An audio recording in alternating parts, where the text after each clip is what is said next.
Hi, I'm Richard Platt. I'm a teacher here at Southeast High School in Bradenton, Florida. I teach engineering, and one of the key components in my class is learning how to do drafting and how to do design using standard tools that we have used for thousands and thousands of years.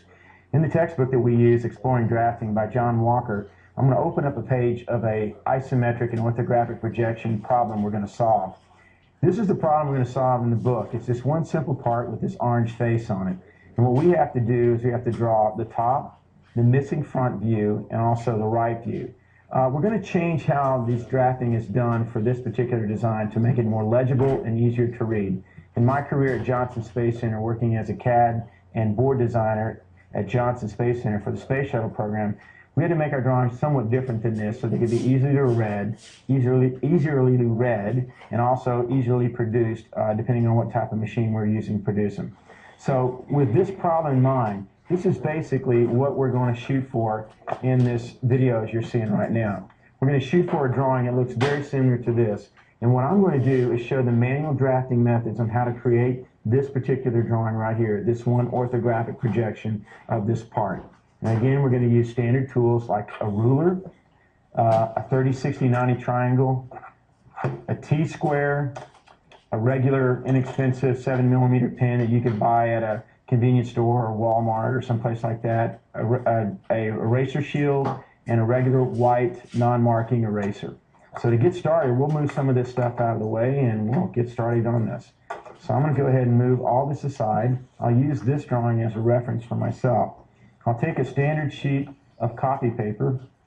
I'll lay it down on my board. I'm right-handed, and so I'm right-hand dominant. So I'll position my artwork more to the left on this little small drafting board I've got here. So I'll take my my T-square, and I'll affix it to the side of the actual drawing board I have.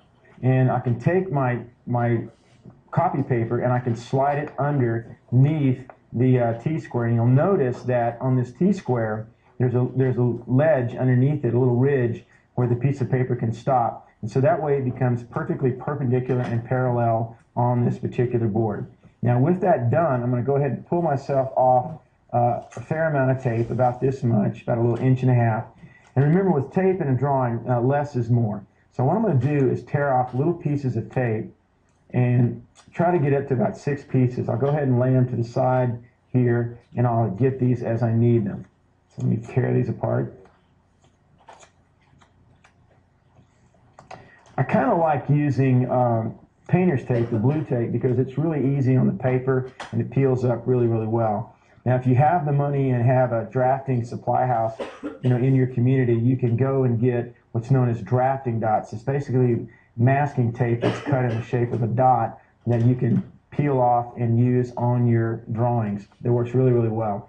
So I'll take this holding my hand on the T-square and my fingers on the paper, keeping it perpendicular and parallel. I'll go ahead and put the tape down. I'll start at one corner and move myself around. I'll put this in the center so that way when we move our tools around, it'll be able to rise and the paper won't rise up and get torn off. So I'll pull that aside, tape this here, and tape this here. Okay? Now, one of the things that's important now is to go ahead and put ourselves a simple border sheet around this particular paper we're going to use. So I'll take this standard ruler here, and I'll come up and I'll find a 1/4 inch. I'm going to move to the first 1 inch mark so I can see my 16th inch indicators easier. If you notice on this part of the ruler, everything's divided up into 32nds of an inch. On this side, it goes to 1/16 of an inch. So I want to come off 1/4, and what I'll do is I'll come off 1/4 of an inch right here and make a mark. And then I'll come on the opposite side and do the same thing again, 1/4 of an inch, and make another mark. I do that all the way around the paper. I'll make these marks, as you see here, and I'll put those marks in. 1/4, I'll come down here to the bottom, I'll come up 1/4 there and make a mark. And then also I'll come up since I'm on the bottom, I'll come up 3/4 of an inch, which should be about right here, and make a mark. So I've got all these marks around. Now this is where my T-square really comes into play. I'm going to move my tape out of the way. I'll come up here with my T-square, and I'll line it up with that first mark that I made at the top of the page. And I'll draw myself a line going across. Okay? And then I'll lift up my T-square, come down to the first mark, which looks like would be the top of my title block, and I'll make a light line about halfway over to the edge of the paper. Then I'll move down a little bit further, and I'll make myself a line here on the bottom, kind of heavy, coming across like this. And so as you can see, I've started to formulate what's going to be my border sheet going around my drawing. Okay, now with that done, I'll go ahead and take my 30-60-90 and lay it parallel to the bottom edge of this, parallel to the bottom of the T-square, and I'll draw my left vertical line of my border sheet coming up here like so. Don't worry about your lines not perfectly matching up at first. This is like, you know, riding a bicycle or hitting a curveball in baseball. It takes practice. But the more you do, the better you get. So we'll go ahead and make those lines. Now, with that done, I'm going to stop for a second, go back to my ruler, and I'm going to measure half of 8.5 by 11. So if I take half of 11, that should be 5.5. I'll make myself a mark right there at 5.5. Half of 8.5 is going to be 4 1/4. So I'll make myself a mark there as well. Now again, I'm going to draw lightly on these lines here because I will come back and erase these lines later. Okay? These are basically dividing my drawing into quadrants, 4 quadrants here. And so what I'm going to do here is come down here and I'll put this line in, as you see.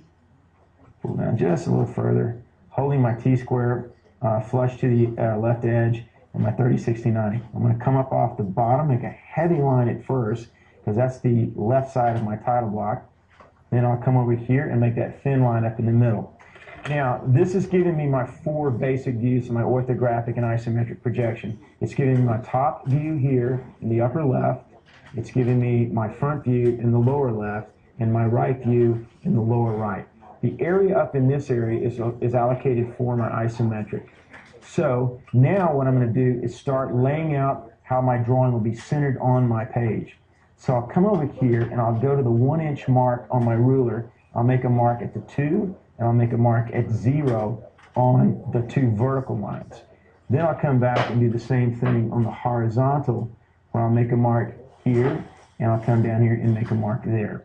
Now with those 4 little marks in, I'll come by and I'll make the quadrant bottom parts of my part. So these lines here will be the bottom draft lines of my part. I'll come over to the upper right quadrant. I'll make just a light line at about the 1-inch mark off center. Then I'll come down here and do the same thing again, except this time I'll go all the way across from left to right. And now I'll put my vertical lines in. Is it showing up pretty good? Yeah, the light lines are tricky, but you can still see them. Good deal. Okay. Have my helper here, Conrad, that's working with me on this video. And now what I'm going to do is come up here and I'll make a line, as you see right here, off the 1-inch mark to the left. And I'll make a line, you know, from about here up to this one little spot right there. Now let's look at what we've done. What we've done is we've drawn the bottom edge and the side edge, the right side edge of the top view part. We've done the same thing except the opposite. We've done the top of the front view and the right of the front view. And on the right side quadrant here, we've done the right view quadrant. We've done the left side of the part and the top of the part. This part right here, this one spot right here, this cross, becomes the anchor point for the isometric. We'll come back to that. Now, in referencing my drawing, one of the things I need to do is let's go ahead and finish up the title block here, and we need to do some text work here.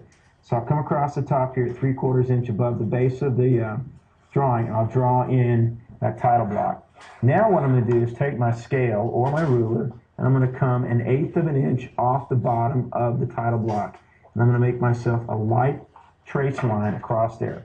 And that'll be the basis for my signature or my name and information about this drawing, so the person building this part or reading this drawing will understand. I write at a slant, and I use this bottom trace line as my line to put my name on. So I put down Richard Platt,